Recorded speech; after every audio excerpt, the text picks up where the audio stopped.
All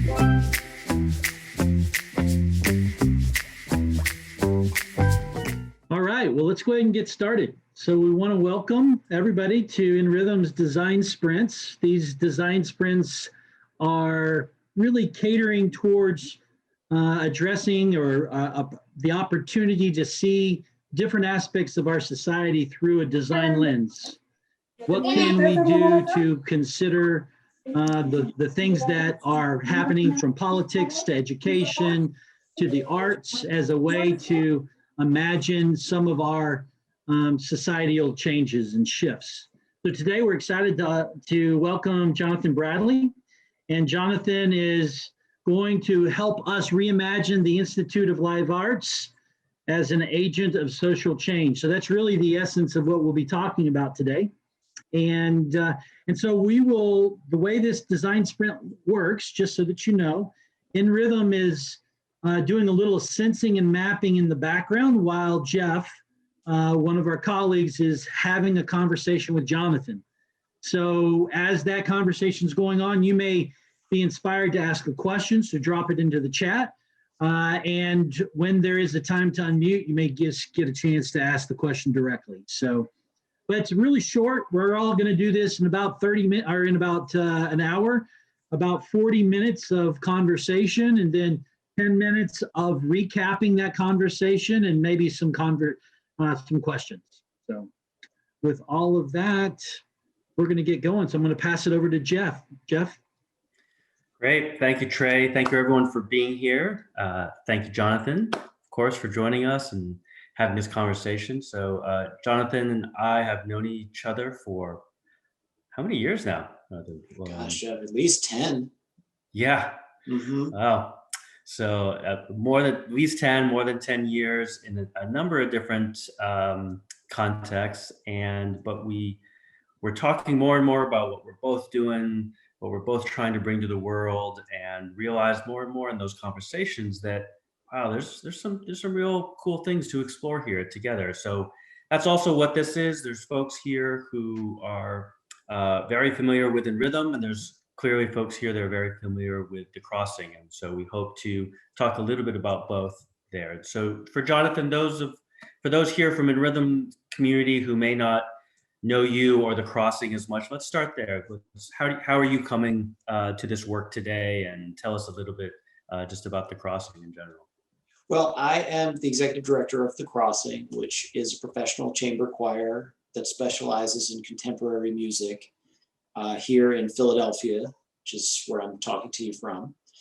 And the Crossing has a 16-year history, and is a really unique organization. It's founded by Donald Nally, the artistic director and current conductor of the ensemble. And it really started out as a group of friends who had a passion for contemporary music, and grew into a much larger organization that is still true to its original artistic mission, which is to commission, perform, and record contemporary works for choir that ask questions about the way we treat the planet, the way we treat each other. So it's an unusual organization. When I tell people that we're a choir, it conjures up a lot of images of people in robes standing in churches, or many of the other things that might come to your mind, but really it couldn't be farther from the truth as far as the Crossing is concerned. This summer, we're going to be outside with amplification equipment,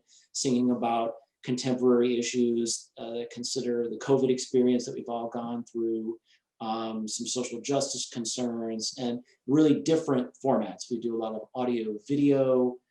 We've released over 22 albums. We have 2 Grammy Awards. And we've been getting into a lot of multidisciplinary programming where we've done fully staged choral theatrical works and similar projects. So it's not like an ensemble that you might be familiar with, but usually when people get familiar with us, they get pretty interested. So crossingchoir.org is a great place to start to see all the stuff that we're up to. I've been the executive director. I'm the first executive director of the group. I've been here for about 3.5 years. It feels like a moment because we're working all the time. But in that time, it's been really exciting to be a part of the growth of the group and to bring what I have and to contribute to our overall success. Before that, I was at Carnegie Hall for 10 years, and I also spent some time running a high definition classical music streaming business in New York as part of a European company. That's how we're here today. Great. Thank you for that background, both your own background and the Crossing's background. And so, I mean, we've talked about it. Those familiar with the Crossing are nodding their heads, but some of us are pretty new. This idea that choir music could be a approach to discuss, to question, to think about some, really big issues of our time. I know you have focused work on Breonna Taylor. You've been doing work with the writings of Wendell Berry. Tell us more about that. What's the deeper purpose of that versus, I think many of us think the purpose of art is to entertain, or the purpose of art is to address something, but it in a way that creates beauty or creates entertainment. But I'm sensing from our conversations, there's a deeper purpose to the Crossing and all of you coming together. What would you say that is? Well, I mean, art from a very wide angle serves a lot of different purposes, but is something that is really fundamental to the human experience, right? And we can go to it to be soothed, to be entertained, to be distracted, to be convinced of something. And we can also engage with this kind of world of aesthetics in a way to consider ourselves and our place in our society and our place in our world. It can be a context for self-discovery to some extent. And I think that aspect of self-discovery, of thoughtfulness, of consideration is what really characterizes the artistic mission of the Crossing. And when I met Donald for the first time, this was something we talked about a lot, and he's, as an artistic leader, very pragmatic about what art does and what it doesn't do. And I think from our perspective, art is not a place that has definitive answers, where, I think we're dealing with issues that the whole world is dealing with. And it's kind of silly to think if we sing a really good song, we're all going to hold hands and be friends across the world all of a sudden, or that somehow artists are going to know the answer to a lot of complex social and cultural problems. However, what can happen and what seems to be socially productive or have a social value is that the artistic experience can be one of questions, and that in a provocative space that is touching us not just intellectually, but on maybe a more emotional, aesthetic level, can enact or instigate a thought process that might make us reconsider or think more deeply about the world in which we live. And I think this is a really important thing to emphasize for any artistic organization, especially today, because in some degree, sometimes concert music, the sort of classical music world, the Eurocentric music tradition that we come from, can get very isolated in and of itself, and we had this art for art's sake idea and the notion of who cares if they listen. But really, I mean, that's just excluding a lot of people from participating in something that they might find valuable. So that invitation to explore, to think, to consider, to know, that's all really at the heart of what we're doing. And I feel like inherently that's very inclusive, more inclusive than being told to go to a concert hall and sit on your hands and shut up and listen to what's good for you. So let's pick up on that a little bit. I mean, there's a lot from what you're discussing that the Crossing is approaching the role of choir music and even the role, the design, and the execution of choir music in a very different way.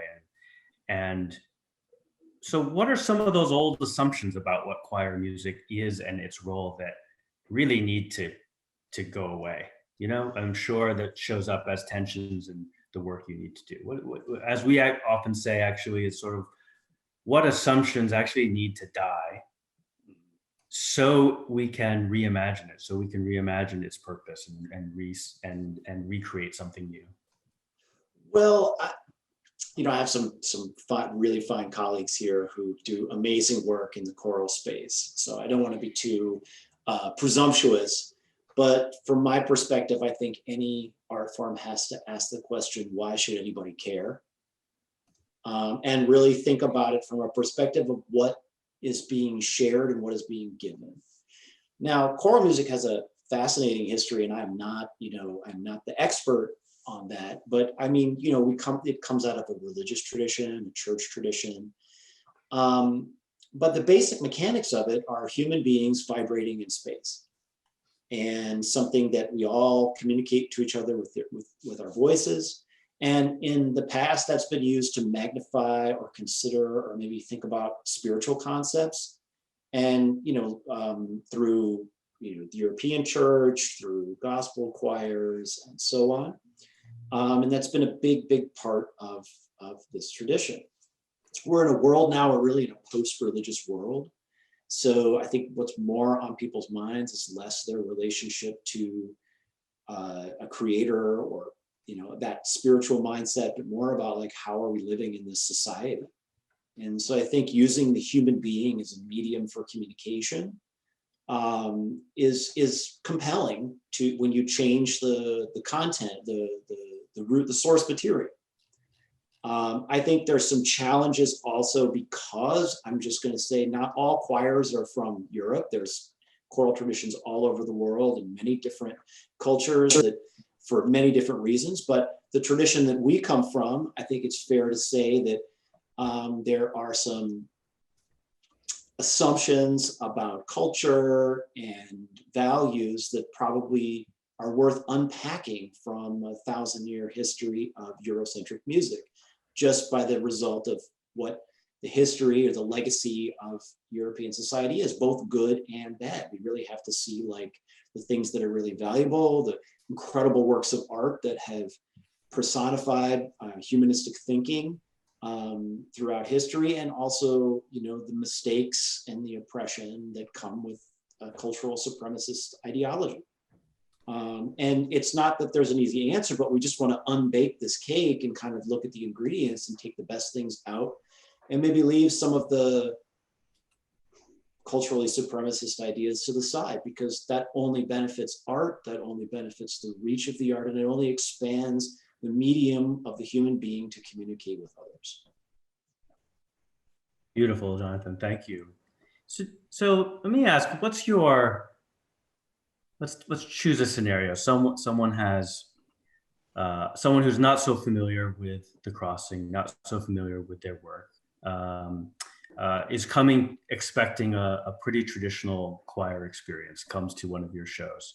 What's your big hope? What do you hope happens in the show for that person? What do you hope happens after the show? What do you hope happens to that person's relationship to their family and community and broadly? Like, ultimately, if you could think through the most abundant outcome of someone attending your show, what would that be?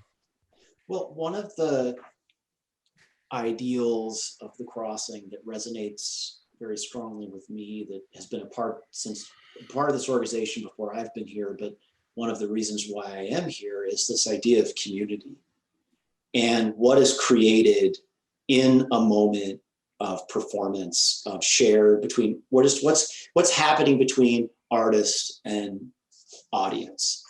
And I think, in many ways, we've kind of stratified these relationships, or maybe not really considered so much about what's actually happening in this space, or what could happen in this space, right? And a lot of times we see things being separate, like somebody's being served something from the artist, or there's a really fantastic French performance theorist. His name is Jacques Rancière, and he is contemporary and really takes a good look at these power dynamics between performer and audience, and kind of like there's lots of different ways. Populist performance, where the audience dictates what's on the stage because the artist is trying to appeal to their most the sentiments they can capitalize on the most. There's the art as the sort of Ayn Randian artist, as Ayn Randian kind of creator who's telling everybody like what's good for them.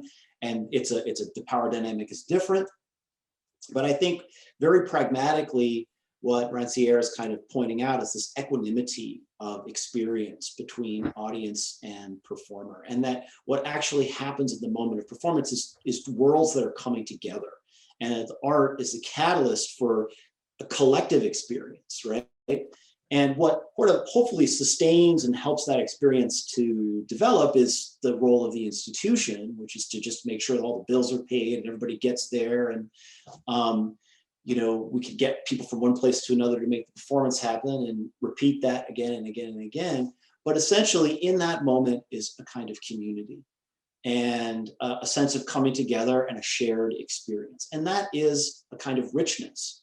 And how does that carry on to our lives beyond that? I mean, the Crossing, we do, like receptions after our own shows, and we try really to have a mix between the audience and the performers. In fact, it's really kind of amazing. I don't know how they've done this for 15 years. They work on some very hard music and sing some very challenging concerts. And then the artists go backstage and serve everybody wine and food, and it's a really nice and meaningful time where we spend time backstage together and everybody shares their experience and is together. And what unites us all is the content that we all experience that evening. And I think that's a really nice thing than having, fans and stars and, geniuses and normals. So that I think is really great. As community means so much to human beings as an experience. I'm having trouble hearing you. My watch apparently is listening to me as well. But that means so much to us as human beings. So art as an agent of community, and especially with choral music, because it's really about the human being and the human structure, that just adds another layer to it. So what could be done with that? How we could encapsulate that in a variety of performance, like forms and structures, pre and post concert engagement opportunities, how that relates to communities beyond just our own. Lots and lots of opportunities there. It's a very, very fertile world. We think about it on this level of equanimity rather than on this kind of, improperly distributed sort of power perspective. That's, I want to reflect on that a little more. That's it's really powerful, and it's something, we've been doing these design sprints in many different contexts, and one thing that we're lifting up is that there's often these sort of patterns or assumptions of structure, even how we create our organizations, that actually we've all sort of adopted, sometimes very consciously, sometimes subconsciously, from a generally European, mechanistic, colonialist mindset. And so it's very clear, in how you're performing, your intentions, you're breaking down some of those silos, that hierarchy between performer and audience. And I'm curious now, love to ask you some questions as, you as the executive director of this community now, of performers, of funders, of board members, of many things. How are you bringing some of those thoughts and ideas to how you are kind of shepherding and guiding the Crossing as an executive director? Well, it's an interesting thing, because we just had this big year together, all here in this sort of Zoom world, concerned about our government, concerned about the human cost of the pandemic. And for us specifically, we were really confronted by this fact that choral singing in groups is like one of the most dangerous things you could do in terms of transmitting a respiratory virus. So it's really been, and what that precipitated in the culture with the protests stemming from the execution of George Floyd, and the sort of social questions, not only for social justice concerns in America, racial equity in America, but also how that challenged the nonprofit arts industry, because people couldn't go to concerts, and all sorts of economic models are based on ticket sales, and it was really extraordinary. And I think it for myself in relationships to organization, I think what I tried to do is on the philosophical level, let's continue to keep the focus on what the artistic mission of the crossing was. You know, I didn't create that, but to think deeply about making works that correspond or relate to the world itself. And so because we're not trying to reproduce music of the past, we're making something new, there's a lot of structural opportunities to create new things that can work across platforms, can work digitally, that can work in live performance, because it's not about getting an orchestra on a stage or putting an opera in an opera house, which is totally impossible during COVID. Now, most of that, all of that discovery beyond the philosophical discussions, that's happened from Donald and his, you know, real artistic talents and genius.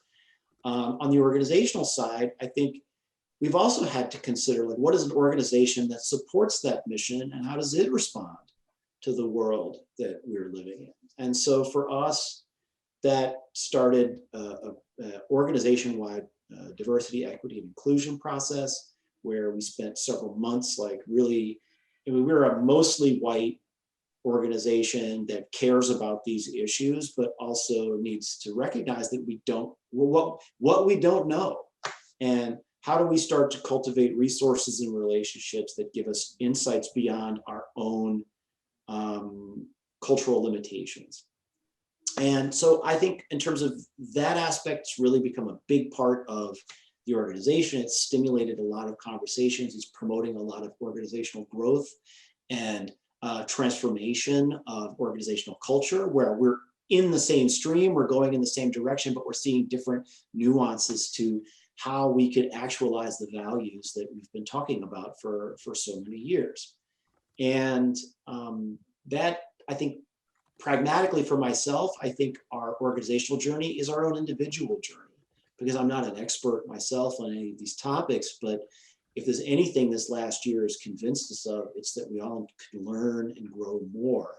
And I personally regret many aspects of, I guess, what has been obscured to me through my upbringing that wasn't really clear, as clear as it was until I was confronted, like the rest of America, the rest of the world. And so I think it's just taking that on as, like, there's work to be done, there's more things to learn, and thinking that as, like, not just my process, but our development as an organization. We created a diversity, equity, inclusion committee in our board. We're looking at creating advisement structures and ways for us to get input from the outside in, so that we're not just talking to ourselves all the time. We also put together used a series of tests, the Intercultural Development Initiative. It's a clinically proven test to measure intercultural competency. We all took the test individually, saw where you scored on this spectrum of intercultural development, from rejecting it to minimizing it to accepting it and promoting it. And then we took all those aggregate scores and looked at ourselves as an organization, so that we could start to chart, like, how are we developing from a quantitative perspective, as well as how we're trying to find our way to bring more voices into this group. And we've programmatically completely changed in terms of the electronic structures that I was telling you about, the multimedia work, but also programmatically. We have a series of commissions that are coming up in December called Carols After a Plague.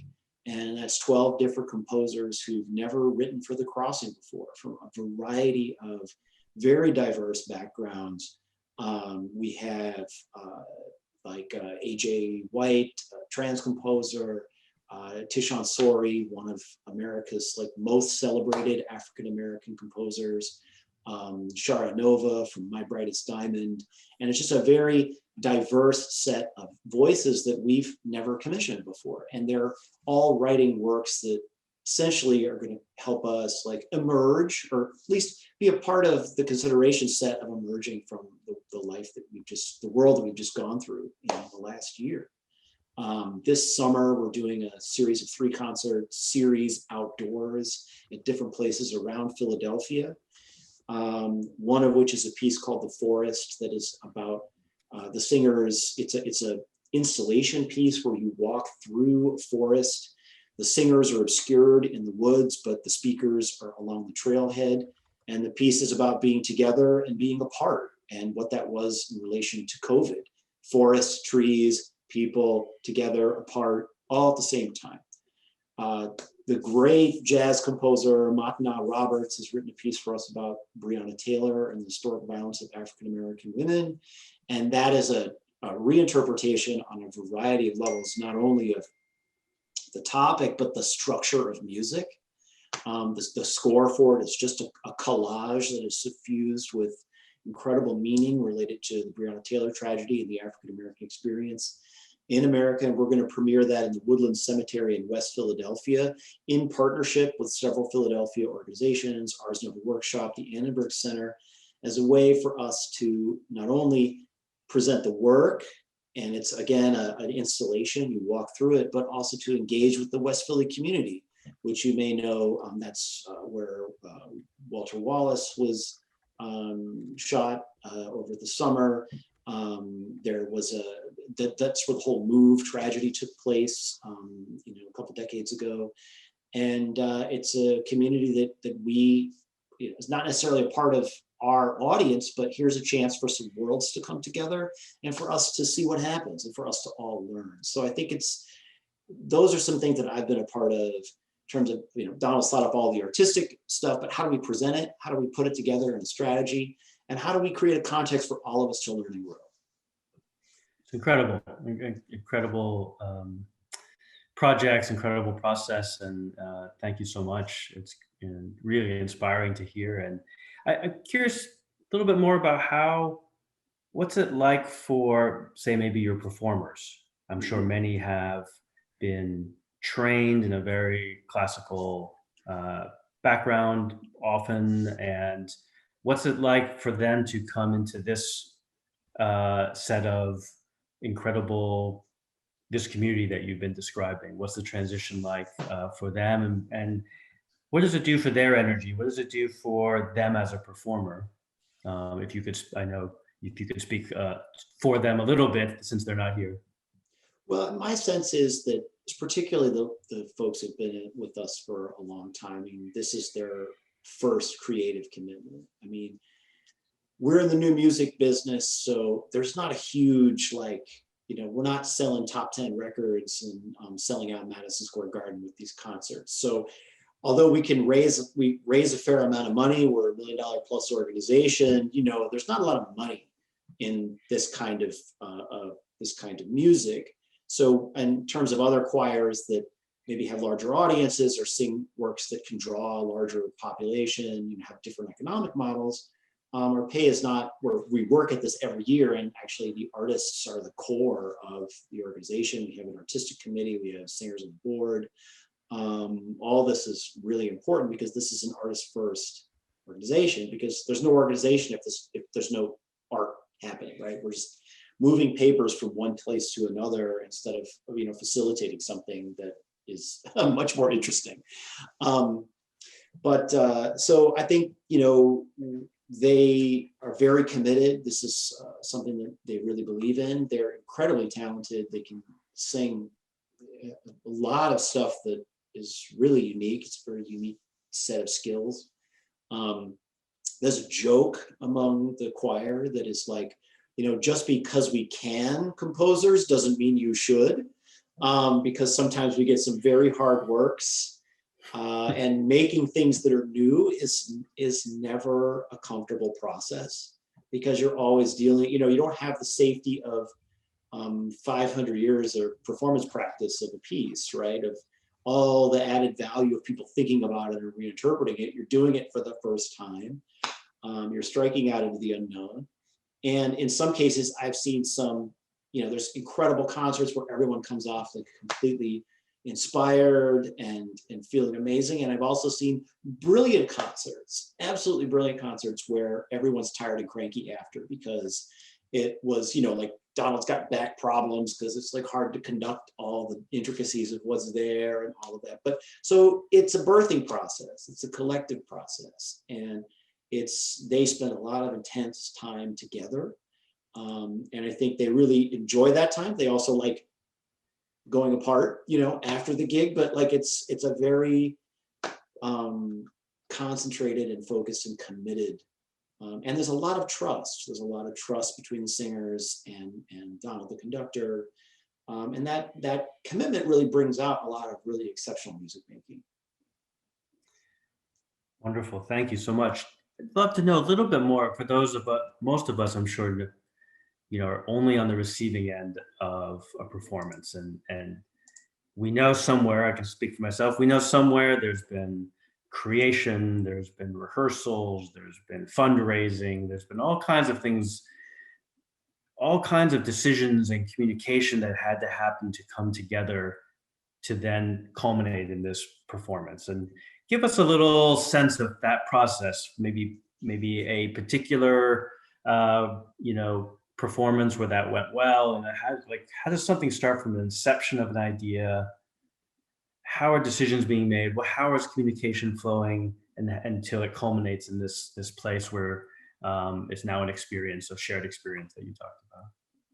Well, it's at least from where we are with the crossing, it's a very asymmetrical process, right? There are lots of things happening simultaneously, and there's a lot of things that could happen that are floating in the air that we are talking with different collaborators and composers and producers simultaneously, many of which will never happen, but some of them will then become defined and they're on a season.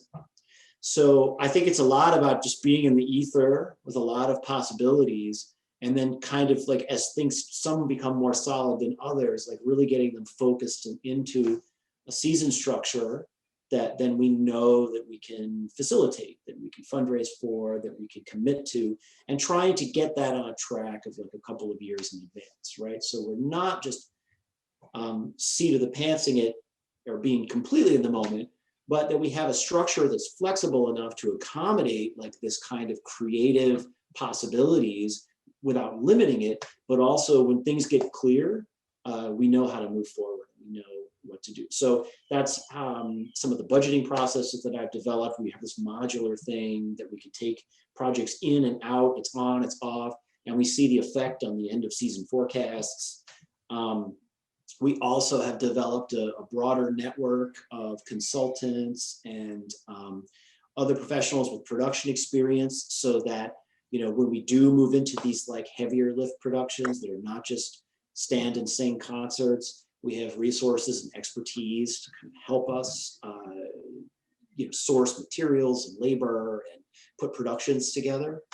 But all of that's kind of floating there, and now we have more places to grab when like one project lands. We have a structure to put it in, and we have resources to bring to make that happen. And we have a very supportive board, so that when we commit to a season budget, we're basically saying like, this is what our fundraise is for the organization, and then everything we add to that is a positive addition in terms of it's adding to the overall, I'm going to say, net income of the organization. Is one of our big metrics, right? How does that trend based on the decisions we make? So we have a lot of space for creativity, and sometimes things fall apart and we have to change. So COVID, that season, we had a whole season planned out. We announced it and we couldn't do it at all. And instead of like wringing our hands and hoping that this was going to be a season that maybe towards the end we could do some of it, we canceled the whole thing. And then we reprogrammed the entire season based on things that we could do. So that led to a web series called Rising with the Crossing that Donald put 60 episodes together of live performance excerpts, combined with some animations and some stories. That released, it got some attention. One of the pieces in it was a piece by David Lang called Protect Yourself from Infection, which just happened to be a commission from the summer before about the Spanish flu pandemic. And it was the public health advice from that time, which is exactly the same public health advice as they were giving us now. Cover your face, don't spit on people, stay out of large groups and everything like that. So all of this came out at the same time. It was put into the Library of Congress. We were invited to be part of that archive. We took 12 recordings from that and released a live concert album in December called Rising with the Crossing. One of those tracks was on the New York Times Best Classical Music Tracks of 2020. we developed, Donald and Paul developed this ecosystem, and we all decided not to go on summer vacation and spend 2 weeks sourcing, Shannon and I sourcing 24, there are 16 pieces of equipment in every setup times 24. So we had to source like all of this from multiple vendors and everything like that. And we got it there to be ready for the Zoom rehearsals where it was in the singer's possession and they could learn how to use the equipment. And by October, we premiered The Forest, which was a completely new work in pandemic time in a socially distant and safe way. And, you know, Carols After a Plague, Donald's like, I've got this great idea. And we're like, great, let's make it happen. So it's really just getting the chops to go from like artistic insight to execution, and really not being afraid of changing and responding to what's happening. So that whole year has been just one of adjustment and response. And it's been good. I mean, I think any artistic organization can be successful. Our strategy this year has been like mission plus impact equals sustainability. So if we make works and it has an effect on people's lives, we will find the communities and the organizations, institutions that will sustain us. And that has proven itself. It's been a transformative, and in spite of a lot of tragedy this year, it's been a very challenging but positive year for the organization, transformative year for the Crossing. Thank you so much, Jonathan. That is a wonderful segue into a next part of our design sprints. And those of who might have you joined late, what we have been doing here is having a conversation between Jonathan and I, and my colleague Trey has been capturing, and Rachel have been capturing and sense making this framework we've developed to understand complexity, understand transformation, understand a lot of alignment to what you've been saying about how do we run many organizations in many contexts in this approach of understanding that we're creating conditions and we're allowing things to emerge. And so I will pass it to my colleague Trey to talk a little bit about what they've been doing, how they've been thinking about it, and then we'll open it up a little bit at the end for some questions. We have a nice, small, intimate group here today.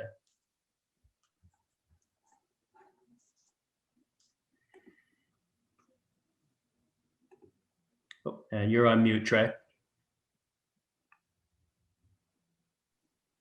Yes, thank you, Jeff, and thank you, Jonathan. And to all those who are just now being introduced to kind of nRhythm's approach of addressing the opportunity to design for the abundance that we want to see in a system through structures and process. And so it was wonderful, Jonathan, to hear a lot of what you were saying and how it really resonates with what we think a living system is versus the mechanistic one, where it's set in stone, it doesn't change, it is what it was designed for, it doesn't evolve. And your entire conversation was about living into things, about evolving, about listening, about collaborating, about engaging. And all of that is the quintessential opposite of that mechanistic design. So anyhow, it's quite inspiring to hear that. And so what we've done is captured and sense make, this process it within to understanding the context of what you were doing in reimagining this. What does health look like in the context of that living system? What are some structures that you talked about that are enhancing those conditions so that we can do the work that we've come together to do and create the abundance we want to create in the world? And Rachel's helped us capture some of this. So I'm just going to go into seeing some of the things we captured here in context. And context really is the why behind everything. And we captured a couple of different thoughts that you said, which was great. One was using arts and the human voice as a medium to explore, discover, and question. And it even more so, or in addition to that, just the idea art as an agent for community was a great deeper why. And I think that then includes all the things that you did say about equity, inclusion, and diversity. But knowing that you're using arts as that medium in the process was a great way to see how this is concretely landed across multiple things. And so seeing in the quality of life, we're just talking about what's the quality of life that we want while we're doing those things. And that was where you talked about the invitation to explore, a context for all of us to grow.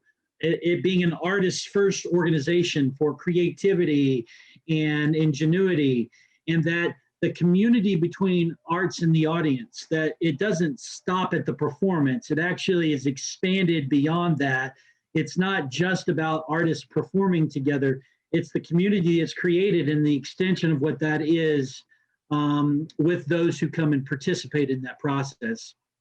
And that this idea of an invitation to consider something different, that does require some intense creative commitments and trust.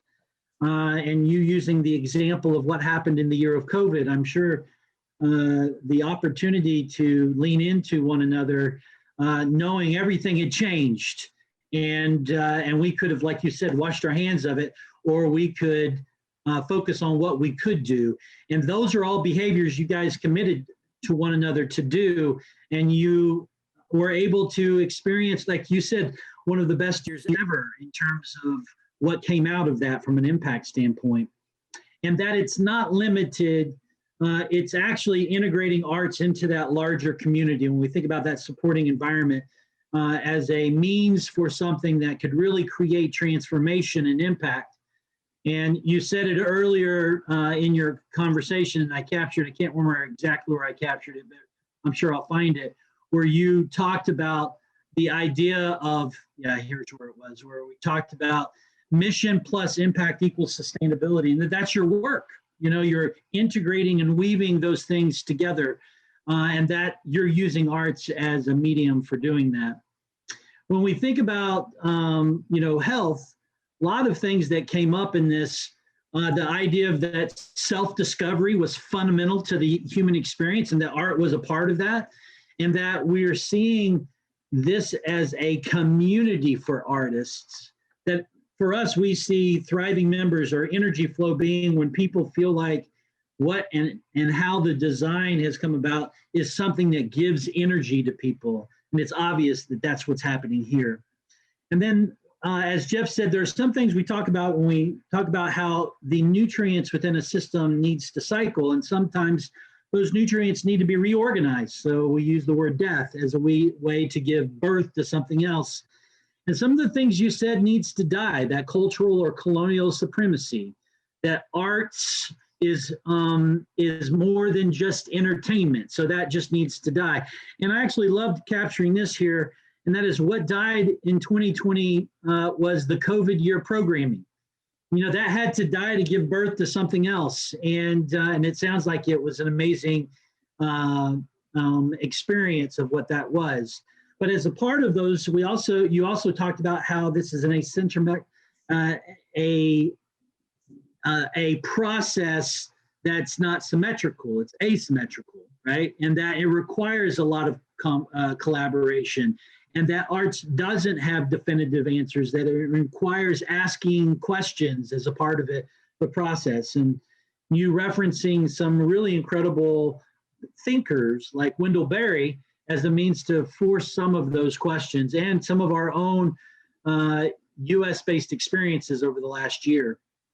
And then we talk about equity, we're talking about that broader network, those people that are used to support what we're doing together, from composers, consultants, other artists, and even how important the supportive board is to that process.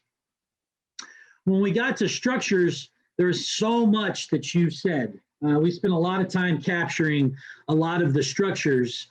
And the idea that those structures needed to be designed for flexibility, for creativity.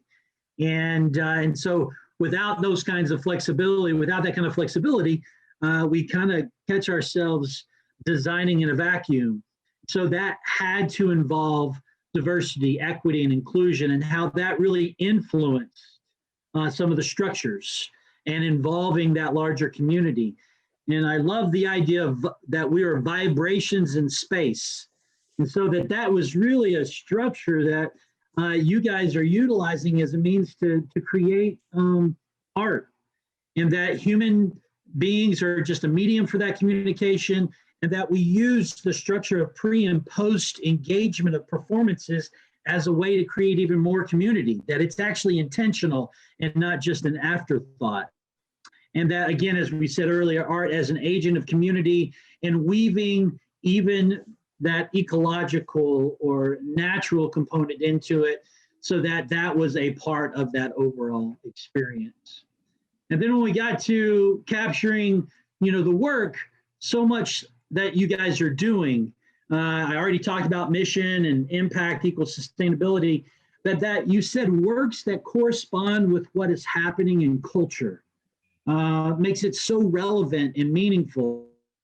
That there was programmatic evolution influenced by equity and inclusion and diversity and COVID as a part of the work you're doing in the world.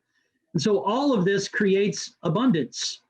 And so we captured some of the things that you've said, and some of them are not complete, obviously. Things like 2 Grammys, 110 commission premieres, things being admitted into the Library of Congress. But that all of this really, at its heart, is the abundance, is what community is. And realizing that there is more for all of us to learn and grow into, and that we're continuing to transform not just the work we're doing, but the organization that we're a part of, and that we're all on these individual journeys and organizational journeys, and how can we weave all that together. And I think that the essence was you were capturing that we're creating an experience for people to have while we're also having, and that emerges in a way that really transforms the individual and continues to transform the world that we're a part of. So that was us sense making. That was us capturing what you were saying along the way. And and I think any just thoughts or perspectives about what we captured today? Well, I just think, like, looking back on the last year, and that, with growth is always some stretch. That's just really, I find that to be like, I'm grateful that you recognize and appreciate those things and call them out in that way. It makes us, it's a nice validating thing to add to the mix of what's been a lot of stretch and growth over the last year and so on. And I think it is nice to, it's always, I saw some movie the other day where somebody said something like, I never use the word genius, because once that happens, all growth stops. And I thought it was a cool comment, because I really identify with the pragmatism of the crossing's history and where it's going. Is like, we're always evolving, right? And Ayanna Woods, another composer we've commissioned, she's written a piece about monuments and the idea of America that will be premiering this summer. And in the libretto that she herself composed, talked about exactly something that you'd said before, which was that, why do we build monuments in stone? Why do they, because stone is brittle, it cracks, it breaks. And what she then imagined as a monument is something that moves and changes and grows and develops. And I just think that's a really powerful metaphor for me in terms of organizational culture, and in terms of like what we're faced with in our larger culture, because so much fear is baked into keeping things the way they are. And it really holds back, in many ways, the potential of people, of ourselves, there's one of the things we talked about in our DEI work was that, like, white people's liberation is wrapped up in people of color's liberation. Like, we're all in this together, and the more we try to keep things the way they are so that they don't change, which they invariably will, the more we just tend to suffer, rather than maybe become more free or more expressive or more of ourselves. And these are that's just really stuff that matters to me as a person. And it's nice to be on a journey where we're discovering it. Not easy, but I think I'm grateful for what you created here. Well, thank you, Jonathan. And all of that is completely in alignment with how we see the process, which is there's a lot of struggle and challenging, both of our individual mindsets that need to shift and change, and then how we come together and lean into that work with one another. And you guys doing that in a place where you're asking people and supporting people who are wanting to push the envelope on those things. And so I can't imagine it being anything but just an incredible, challenging, yet really fruitful environment to be able to institute, or to more create conditions for things to emerge that could truly be transformational. So thank you for being with us today. And Jeff, I'll turn it back to you. There may be some questions in the chat, or we'll open it up to questions with the few minutes that we have left. Yeah, thank you, Trey. Thank you, Jonathan. And yeah, we have a small group here. So really, if anyone has any other reflections, questions for Jonathan, it'd be great to hear from you.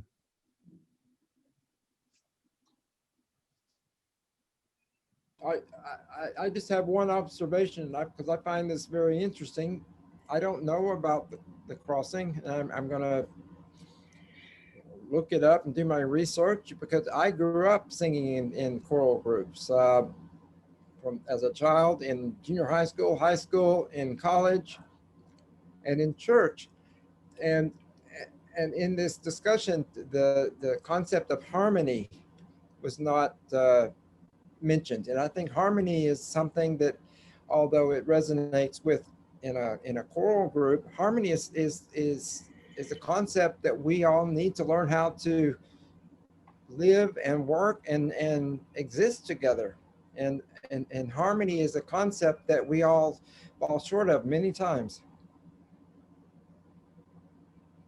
It's an interesting, we could spend a whole day talking about ideas around harmony and music and sound. I think if you keep harmony as like two pitches that happen simultaneously, it's interesting how sound is organized, how we think of sound, what we think sound should be, and how that relates to us and our experience. These are fascinating questions. And there is a lot to think about when it comes to that, and how we treat each other in terms of, like, music is the hardest thing to sit through if you don't want to be there, right? You can go to a gallery, you can look at a painting, and you can not look at that one, another one. But like when you put someone in a concert hall and the doors are closed and there's something on the program that they don't want to hear, that's why, like, you have these famous, like when Stravinsky premiered The Rite of Spring, right? There was a riot, people like trashed the theater because they were so confronted by the harmonies that he had created, right?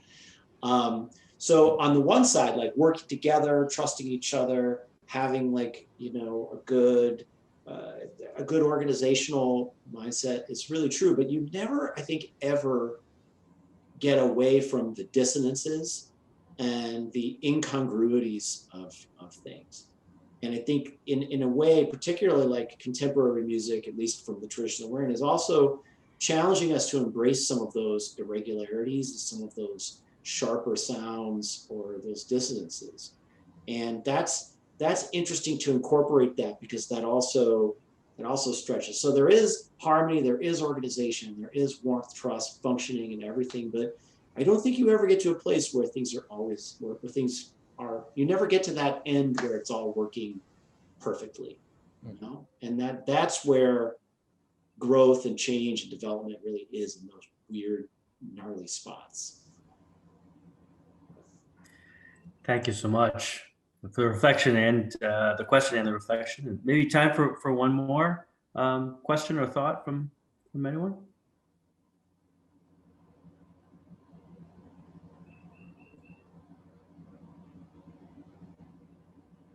I have one. Sorry, I look terrible. I've just been cleaning and listening. Hi, everybody. Hi, Jenna. Hi. I used to sing with the Crossing, everybody. So I could say I loved hearing Jonathan's responses to what it means to be a singer in the group. My question is, as a leader of an organization, I find that some of this responsibility, the social responsibility, to be a bit daunting. And I wonder, sometimes there's really good intentions, and then there's outside perceptions that color our work. I'll give one example. At iSing, they don't have, in our community, they don't have music in elementary schools, which is a real shame. So iSing started a branch of our organization that goes directly into underserved schools and provides music education. And some people, even our board sometimes, is like, isn't this tracking? Aren't you just, is this the right thing to do? And I think you can go down a rabbit hole of these scenarios and questions, and like, you're performing in West Philly, and hopefully you're performing for a very different audience. And so there's all of these intentions, and I think you have to be intentional about, cultivating social change and making these organizational shifts. And I think you have to lean into the uncomfortableness of making some of these decisions as white people, and and having a lack of diversity on your team, as we do. So I just wondered, since you've probably, you've really gone through some things, and you took this great survey with your team, what advice do you have to give to people who are sort of just starting the process of thinking through these things? Well, I think from my side of the sort of, going into other communities with the stuff that we do best, it's like, you don't need another music teacher telling the class that like Mozart is the greatest music ever and nothing else is as good as that. It's not that it doesn't diminish Mozart at all, but it's that idea that like we're somehow going to missionarize people outside of our community with the greatness of what we do. But I wonder what it will be if things happen, if we make some contact, what's going to happen? Because I don't know the answer to that. And I think I would make a mistake if I thought like, or we all thought like we knew what we were doing. You know what I mean? Like, so I guess there's a lot of space for just reflecting on motivation with as much consciousness as possible, and then trying stuff out and being honest with how it worked, I think being sensitive in the approach and in the execution, there's some protection there, so that if the outcome isn't what you were thinking, it's like it can still be productive for you and the community that you're working with and so on. But I mean, I think that consideration and carefulness maybe purifies some of the fear. But doing it and seeing what happens and being honest after is still important, but don't make it a pretext not to do something. And I think like we have to be really honest and say, look, the Crossing is not going to solve racism in America. You know what I mean? Like we just don't have the chops for that. We don't have the resources, the expertise. Can we learn things about ourselves that can create simple change that adds up to meaningful change over time that functions and fits with who we are? Yes, we absolutely can. Will that have an influence somewhere along the way? Yes, it will. And I think we just need to feel like satisfied with that, or at least that's the pursuit that we're going for, and be pragmatic. But we might do this thing in West Philly and it's just our people that come, and we'll go, okay, well then that was an experiment, or some other people will come and we'll meet, something new will happen. We don't know. I just leave it out there for the equanimity of all the people involved to kind of intersect with each other, so that everybody brings their thing. We try not to make it into something for somebody else. We're doing a piece, you come experience it your way, we'll have it here, and then we'll have Ars Nova has a community engagement team, which I think can really help us do something that we don't know how to do. So their expertise is there. And I mean, we'll just see what happens. It could be a success, it could be a failure, or it could just be like a middling step forward in some way. But it'll be an interesting experiment. So I don't know if that resonates with your situation, but I think it's better to do it with as much care and sensitivity as you can, and then see what happens after, but not to be afraid of it either. And we live in a world where everybody loves to throw eggs and tomatoes at each other online. So that's just going to happen anyway. But I think you probably don't have to worry so much about that. From what I know of you and what we've talked about, I think you're trying to do the right thing with the best of intentions, and those intentions lead to learning, not just that it leads you to a learning process, and that's probably a good thing, I'm going to say. Thank you so much, Jonathan. Thank you, everyone. That's a beautiful summary in many ways. What you've all just participated in is some version of that, actually. We are learning. We are trying these things out. We're doing these design sprints. We are on a belief of bringing communities together, having conversations together about complexity, about how we work with complexity in each of our contexts. So encourage you all to follow up on this series. We've addressed things from reimagining the economy, reimagining agriculture, reimagining race education in children, and this wonderful conversation with Jonathan. We will be following up with all of you with a recording, with a copy of the mapping that we did in our regenerative framework.